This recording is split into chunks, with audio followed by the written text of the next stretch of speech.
இப்போ தான் நான் கல்கி படம் பார்த்துட்டு வரேன். என்னை பொறுத்தவரையிலும் நான் அதில் வந்து ஒரு சில மணித்துளிகள் நிமிஷங்கள் தான் நான் இந்த படத்தில் வரேன். எனக்கு இனி வேலை தொடங்குறது வந்து பார்ட் 2ல் தான். அதனால் நான் கிட்டத்தட்ட ரசிகர்கள் பார்க்குற மாதிரி தான் நானும் இதை பார்த்தேன், வியந்து பார்க்குறேன். உலக என்டர்டெயின்மெண்ட் அதை நோக்கி இந்திய சினிமா நகர்ந்து கொண்டிருக்கிறது என்பதற்கான பல அடையாளங்கள் சமீப காலங்களாக வந்து கொண்டிருக்கின்றன. அவற்றில் ஒன்று நாக் அஸ்வின் அவர்களின் கல்கி என்று நான் நினைக்கிறேன்.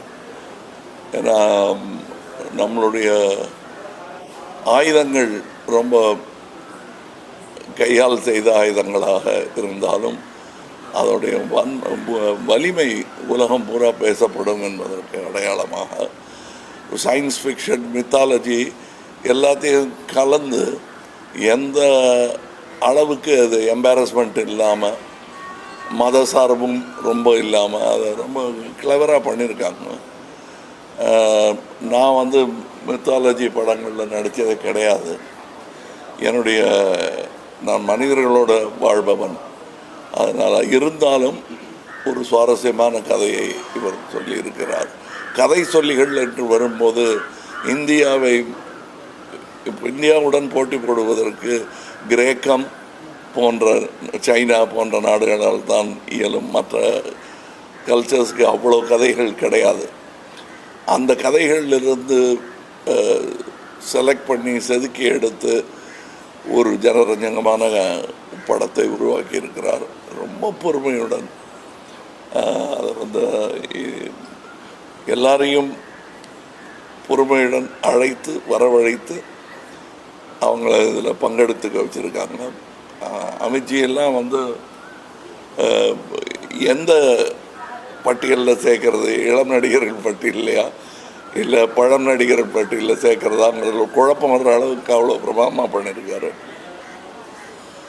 இதில் வரக்கூடிய இது வந்து ரெகுலர் ஒரு ஆந்திராவில் இருந்தோ அல்லது வடநாட்டில் இருந்தோ ஒரு படம் வரும்போது ஒரு டியூட் எத்தனை இருக்குது, ஃபைட் எத்தனை இருக்குதுன்னு, இதில் டியூட் எத்தனை இருக்குதுன்னு கேட்டால் இல்லைன்னு கூட தைரியமாக சொல்லலாம். ஆனால் ஃபைட்ஸ் எக்கச்சக்கமாக இருக்குது. இது குழந்தைகளை எண்ணி எடுக்கப்பட்ட படம் மாதிரி தான் எனக்கு தெரியுது. நீங்கள் என்ன தாடியில் கொஞ்சம் வெள்ளை தெரியுது, நீங்கள் குழந்தைகள் படத்தை ரசிக்கிறீங்கன்னா எல்லாருக்குள்ளேயும் குழந்தை இருக்கிறது என்பதை நினைவுபடுத்தும் ஒரு படம். இது ரெகுலராக வர்ற பாட்டுகள் அந்த மாதிரியெல்லாம் பண்ணாமல் வித்தியாசமாக ஆனால் ஜனரஞ்சகமாக செய்திருக்கும் ஒரு முயற்சி. இந்த முயற்சியில் என்னாலும் கைகோர்க்க முடிந்தது என்பதில் மகிழ்ச்சி. இனியும் இந்த கூட்டு முயற்சி தொடரும் என்பது தான் எனக்கு மனதில் சந்தோஷமாக இருக்கிறது.